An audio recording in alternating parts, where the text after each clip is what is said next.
अक्सर हमने देखा है कि एक लड़का किसी लड़की को प्रपोज करने के लिए रिंग देता है, लेकिन क्या ऐसा ही कुछ किसी और प्रजाति में भी होता है? जी हाँ गाइस, ऐसा ही कुछ पेंगुइन प्रजाति में भी होता है। कुछ पेंगुइन प्रजातियों में एक पेंगुइन अपनी पूरी जिंदगी के लिए एक पार्टनर को चुनता है और उस पसंदीदा पार्टनर को पाने के लिए वो उसे एक गोलाकार और स्मूथ पत्थर देता है। अगर वो स्मूथ पत्थर फीमेल पार्टनर पसंद करके अपने पास रख ले तो दोनों पेंगुइन एक साथ रहना शुरू कर देते हैं, मानो जैसे कि रिंग सेरेमनी के बाद उनकी शादी हो गई हो। लेकिन कुछ प्रजातियों में मेल पेंगुइन फीमेल पेंगुइन के साथ सिर्फ बच्चा पैदा करने के लिए रहते हैं, लेकिन बच्चे की परवरिश दो मेल पेंगुइन मिलकर करते हैं। गाइस, क्या इसके पहले तक पेंगुइन्स का ये फैक्ट आपको पता था? और अगर नहीं पता था तो कमेंट सेक्शन में जरूर लिखिएगा। यूक्रेन की एक बच्ची जिसकी उम्र मात्र 10 साल थी, लेकिन एक बीमारी की वजह से उसका शरीर 80 साल के बुजुर्ग के जैसे दिखने लगा था। इस बीमारी का नाम है प्रोजेरिया। ये इतनी रेयर बीमारी है जो कि पूरे वर्ल्ड में सिर्फ 179 बच्चों को ही है और इतनी गंभीर है जिसकी वजह से किसी भी पेशेंट का शरीर उसकी उम्र से 8 गुना तेजी से बढ़ने लगता है। ये प्रोजेरिया बीमारी इस बच्ची को थी, इस वजह से उसका देहांत हो गया। इस बच्ची का नाम था इरिना इरोचिका, जो कि एक बहुत ही टैलेंटेड पेंटर थी, जो कि दोनों हाथ से पेंट कर सकती थी। गाइस, प्रोजेरिया बीमारी की वजह से इरिना को हमने खो दिया।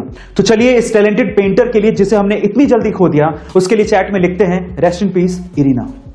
2006 से पहले इंटरनेट को यूज करने के लिए माइक्रोसॉफ्ट के इंटरनेट एक्सप्लोरर को इस्तेमाल किया जाता था और तब गूगल का search engine by default set होता था। लेकिन 18 अक्टूबर 2006 को माइक्रोसॉफ्ट ने गूगल को लगभग बर्बाद ही कर दिया था जब उसने गूगल सर्च इंजन को बाय डिफॉल्ट से हटाकर अपने सर्च इंजन बिंग को यूज करना शुरू कर दिया था।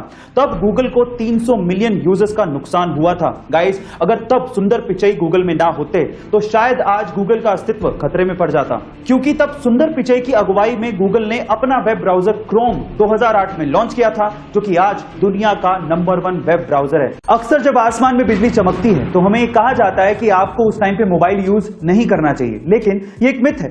मोबाइल के यूज करने का बिजली के गिरने से कोई लेना देना नहीं है। उसका सबसे पहला रीजन यह है कि आजकल के मोबाइलों में जो ज्यादातर कंपोनेंट्स हैं वो बिजली को अट्रैक्ट या कंडक्ट नहीं करते। दूसरा, मोबाइल रेडियो वेव पे काम करते हैं, जो कि ना ही तो बिजली को अट्रैक्ट करती है ना ही बिजली को कंडक्ट करती है। लेकिन हाँ, अगर आप खुले मैदान में घूम रहे हैं और बिजली चमक रही है और अगर आपके आसपास कोई टॉलेस्ट ऑब्जेक्ट नहीं है जो कि बिजली को अर्थ में जाने का रास्ता दे, तो आप पे बिजली के गिरने के चांसेस सबसे ज्यादा हैं, भले आप मोबाइल को यूज करें या ना करें। तो फाइनली गाइस, अगर बिजली चमक रही है और आप घर पे या फिर कार में भी मोबाइल पे बात कर रहे हो तो मोबाइल की वजह से आप पे बिजली गिरने वाली नहीं है। क्या इसके पहले तक इंटरेस्टिंग फैक्ट आपको पता था? और अगर नहीं पता था तो कमेंट सेक्शन में जरूर लिखिएगा।